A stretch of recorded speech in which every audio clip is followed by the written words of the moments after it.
So I'm Anil Nisargand from the Seattle District Corps of Engineers, and I want to keep it a little brief, but I have all the projects listed. I guess the project, the titles are pretty self-explanatory, so you will know what the projects are.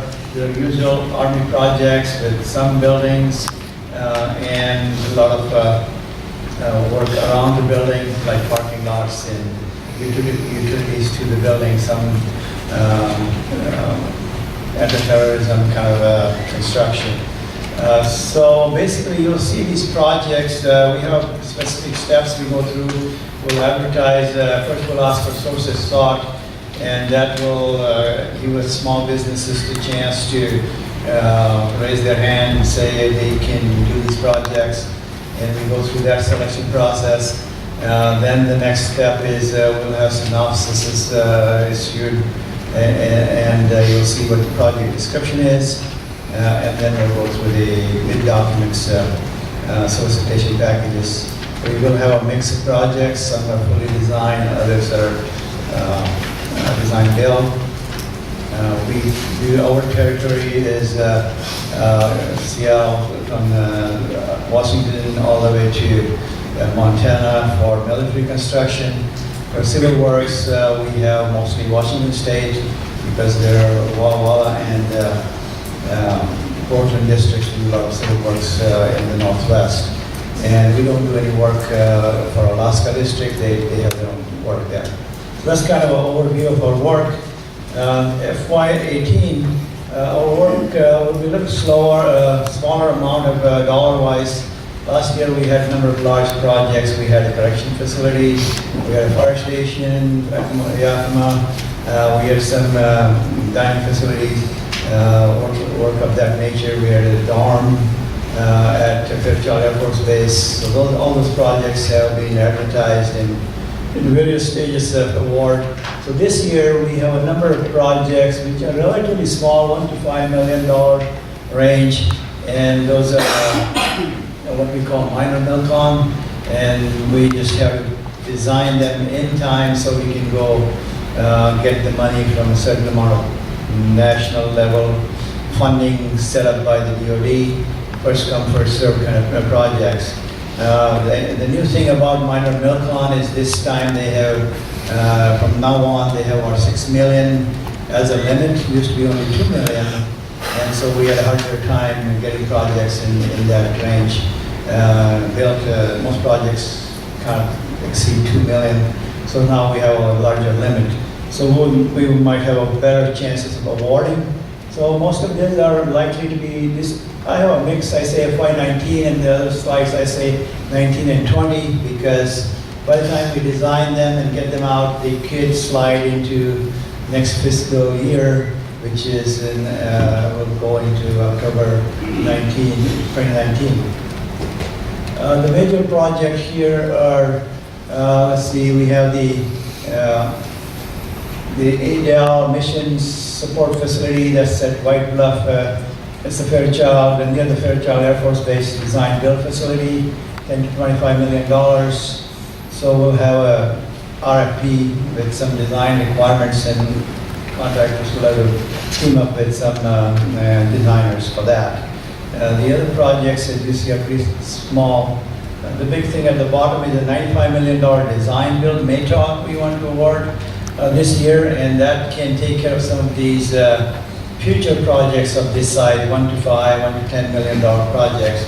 So you will see that come up by probably summer, late summer for advertising. Well, there will be 2 phases selections. There will be first phase earlier in spring, then the second phase, and there will be a seed project you can propose on, and then we issue task orders on that. That's a $75 million project, contract. Then we have some larger projects which could be this year, may slide into next year. That's why I have kind of a mixed FY listed there. The first one is a pretty large information systems facility. It's mostly a data processing and all this security communications related stuff at JBLM. By the way, most of our work is at JBLM, which is what you folks in Western Washington will be interested in. But we do have work at Fairchild, which is the Spokane, and then we have Monson and the Mountain Home Air Force Base.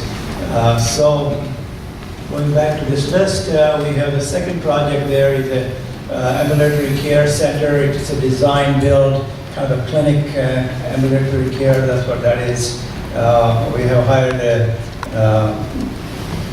consulting firm specialized in that area from our Huntsville district's contractor list. So you'll see that coming up. The third one there is SD. That's a full design. That's a large project, about 100,000 square feet, with various rural facilities of storage, warehouse. It's for special operations forces. They have some warehouses for medical equipment, basically special ops. They only get going within a short notice. So they have there some storage units. They have readiness units, some classrooms, things like that. The next one there is the consolidated rigging facility. That's again special ops. That is further down in FY21. And then we have a small projects for, well, actually the third one is not. There's also technical equipment facility. That's the special ops. These special ops projects are pretty sure we will have those coming up. Mostly the problem comes with the JBLM sites. That's quite developed over the years. We've built a few $1 billion worth of projects, so we run into real estate issues there as to where to build, and do we have enough acreage for the larger facilities. And the last slide, the third slide here, you can see the top project is a very large project. It's called weapons generation facility, but it's really not.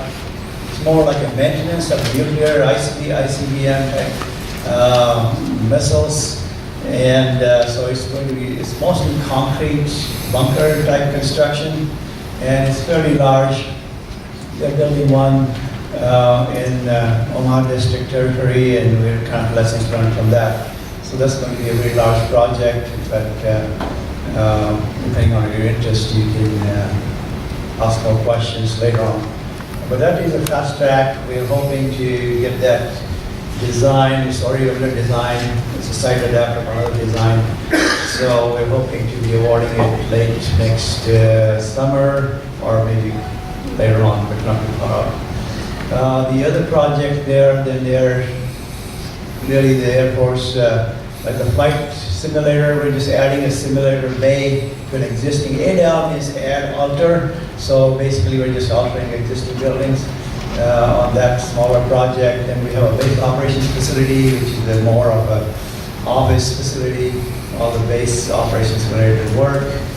We also award projects for some of our Air Force bases. They have their own A&E firms design it, and then they come to us and use our contracting, engineering, and then construction folks to execute. So we will have some of those projects. I'm hearing about 3 or 4 projects from Mountain Home Air Force Base, and we will have several projects from Monson, because that Air Force Base also handles a whole lot of existing missiles facilities, which are spread throughout Montana. And so they are like 30, 40-year-old silos or buildings, and then we're going to spend some money on upgrading those. So there is a lot of work coming up there too. So that's kind of a quick overview of our work, and any questions, I'll be glad to answer, or we can move on to the next session. Well, we do have civil works. Actually, I didn't request one more time, but the big thing on this list is we have VA work. We have a big upgrade coming up for an existing facility at American Lake near Tacoma, and that's you can see $50 to $100 million projects already designed. We're taking it over from VA offices into the core system. So we do make sure they're all designed to our level of requirements, and we're going through that process. But that is coming up as well this fiscal year. And we work for EPA and some other agencies. So that's my overview. So Anil, the $95 million design build main talk you have listed, is that going to be for a large business? That's a good question. You will see the announcements for that. Right now we're going through the contracting approval process. So I don't think we have decided what that will be. But like I said, the task orders would be about up to $10 million because we want to use a number of task orders. So it will likely be small business because if we have a large business and large project, that contractor will serve us as for purpose for using. How would a VA project like the American Lake one there, how would that be advertised? Is that going to be on the BizOps? Yes, all our work will be fed with ops, and good question on that project. Because it's a large project, we will probably do some qualifications first for the contractors, and then we'll go to the next stage. Go ahead, Tony. On that same project, will the Vets First program that the VA normally would apply to something like that apply through Army Corps, or do it just follow typical Army Corps small business subcontracting plan? I don't think I can give you a detailed answer, and from the engineering side of the house, contracting folks are more kind of qualified to answer that. But you have the full opportunity to look at the announcements and kind of go from there. You can always, I can provide you the names of the people involved as the projects go forward. You can talk, my email you on this thing. You send me an email in a month or two and I can. Any other questions? Yeah, Mark? I had a couple thoughts. Mark Smoleski, Chief of Construction, appreciate being able to run down those. In the VA question, I think what we're anticipating is that we'll have technical specifications and design attributes from the VA that are then migrated to the fronts that the Corps puts together. And so I expect you'll see that as that project goes forward. We actually have the first one going on in there, like right now, an $8 million renovation. This is the phase 2 of the resolution. And I'll touch on a couple of quick items. Why don't you come over to Mark? Yeah. Yeah, Mark, you have the mic back. Sounds good. Easier to hear that way. So yeah, Mark Smoleski, Chief of Construction. I appreciate the great rundown that Neil did there. I was kind of thinking through, if I was in the audience, in addition to the project specifics, are there any things to be thinking of in the horizon from a construction contractor viewpoint? And jotted down a few. So one thing we've seen last year, this year, continuing to next year or two, that's a little different. It's more facility sustainment, restoration, and modernization work in the military program than MILCON. Traditionally, you'd see more military construction than the related work. That's not the case, at least as we saw in the last 2 years, and probably continue for the next year or two. We're also seeing a shift where we're seeing more civil and internet agency work than we're seeing military for the next couple of years. And a lot of that's due in part to a project you'll see a presentation on here in a couple of minutes. The uptick in Air Force work that's showing up there is also worth noting. And so traditionally, the Army has carried the majority of our military work, but we're also seeing increasingly an uptick in Air Force work. So that means that those project locations shifted a bit. What you're talking about is, Anil mentioned Malmstrom, Mountain Hill, and Fairchild Air Force Base. And then if you look at kind of the overall portfolio, it's a growing program. And so we've went from about $220 million in total construction placement this year. We're peaking back over $300 million in the next couple of years. And so that's a good sign for all of us in the industry. We're supporting that. And a couple of emerging items just to be aware of. Anybody here heard of PFOS, PFOA? No hands up. Okay, so worth Googling. It's an emerging contaminative concern for which there's a substantial amount of focus in the DoD to try and have remediations and improvements done. It's a water contaminant. And so that's an area that, if contractors aren't aware of that, it is an area that I expect you'll see a lot of requirements coming out in the next few years to be able to tackle. And then regionally, there's also an acronym that's being kicked around called PISNER. That's the Puget Sound Nearshore Ecosystem Restoration. So a major civil works initiative is taking place, of which this project we'll read in a minute has a part of it. But essentially, that is it's a program of national interest that has a significant amount of funding associated with it to do ecosystem restorations in and around the Puget Sound. So a couple of items, in addition to the specific project listings here, just to give you some things to think about, maybe do some Google searches on, and available questions too as we consider these items.